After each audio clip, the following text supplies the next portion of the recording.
नमस्कार. तर आज वाक्प्रचार घेऊया. सूर जुळणे. अर्थ अगदी सोपा आहे. एकमेकांशी पटणे किंवा एकमेकांशी मैत्री होणे. खरं तर कुत्रं आणि मांजर यांचे एकमेकांशी अजिबात पटत नाही, पण तिच्या घरातल्या कुत्र्याचं आणि मांजरांचं एकमेकांशी इतकं पटतं, त्यांचे एकमेकांशी सूर जुळलेत, त्यामुळे त्यांची भांडणं होत नाहीत. ते आमच्या शेजारचं घर आहे ना, ते एक सगळ्यांसमोर आदर्श आहे.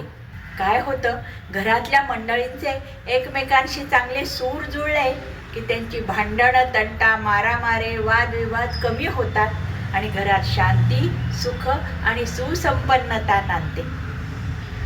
त्या दोघांचा घटस्फोटाचा विचार होता, परंतु काय झालं, त्या समुपदेशकाने काय त्यांना सांगितलं आणि त्यांच्यातली भांडणं मिटली, त्यांचे एकमेकांशी सूर जुळले आणि ते आनंदाने राहू लागले.